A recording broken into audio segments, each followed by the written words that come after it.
With Thanksgiving out of the way, now we can start to think about Christmas and then, of course, the new year. This time of the year, things get kind of crazy with shopping for gifts, travel plans, and or getting the house Christmas ready. I hope you take the time, though, to start thinking about your achievements this past year and your goals for the coming year. It's one of my favorite things to do. Last week, we talked about gut balance and how important it is to optimize your gut lining as your first line of defense, and how it can have an impact on essentially every system in your body. Remember, the small intestines, which is part of your gut, houses over 70% of your immune system, and the implications of this on your health is so huge. I referenced an analogy of gardening last week, that for a successful harvest, you need to seed, weed, and then feed. So as we approach this new year, I want to empower you to make informed health decisions about what to do and eat to stay healthy. Today, I want to talk about gluten. The hype about gluten-free has stirred so much confusion and angst among my patients. So I wanted to clarify and demystify gluten and its implications for you. So the fears around gluten was in large part due to overall digestive issues we as a nation began to have. From celiac disease to irritable bowel syndrome, many people suffer from digestive disorders. And while people with celiac disease have a definitive intolerance to gluten, for others it's sensitivity at best. And in reality, people tend to feel better when they eliminate gluten. This is true. I feel that this is, though, in large part due to lack of good, friendly bacteria in our gut. And before I talk more about gluten, let's really understand the history of gluten. It's important to understand that gluten is a natural component of most whole grains. And we've been consuming it since we first started cultivating grains, which was about 8800 BC. So that was a long time ago.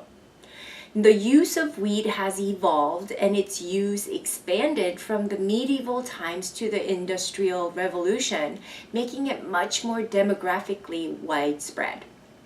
Then, in 1992, the original American Food Guide Pyramid, which was created by the U.S. Department of Agriculture, listed whole grains as one of the most important food groups, stating that one should eat at least 6 to 11 servings of whole grains per day.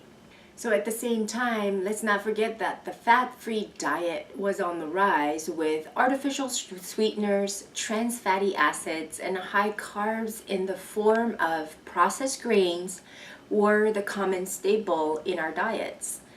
Now we know that they are scientifically proven to be highly toxic. Not only are they toxic, but its impact on our health was detrimental over time. I believe that this is when we as a nation began to really get sick.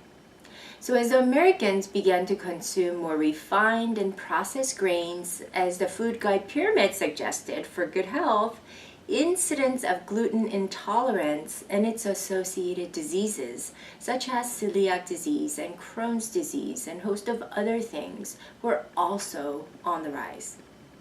Fast forward to today, digestive, autoimmune, hormone dysfunctions are all on the rise. We're finding that these so-called chemical bombs that we consumed as foods can cause gut permeability, creating unhealthy ecology in our gut, further causing degradation in the integrity of our gut, and as a result, we become intolerant to many foods, such as whole grains and gluten. So, is it the gluten that's causing us to be sick, or is it the health of our gut that is compromised, causing discomfort? I think it can go either way. Indeed, I do see real sensitivity in my patients as well as myself. And generally, most of us feel better without gluten in our diet. So my premise is that it's not that gluten is all bad, Rather, it's that we've reached our threshold for toxins through foods, and our gut barrier no longer is able to protect our body. Symptoms of which are weight gain, digestive issues, fatigue, brain fog, and pain of all sorts.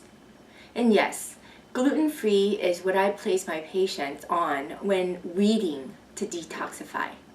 This allows for gut healing and rest for our gut to build resilience. However, it can be reintroduced without the side effects for those who do not have sensitivity and/or true intolerance to gluten. So it's a temporary elimination. So coming back to the prior blog, everything is about balance. So key takeaway is not to be gluten-free and be confused about what gluten-free life is.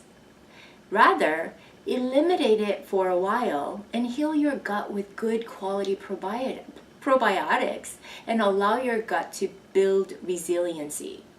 Then, you should be able to enjoy all foods in moderation, including gluten. So how do you do that? Well, first, eliminate all gluten, processed foods that contain additives, preservatives, and sugar.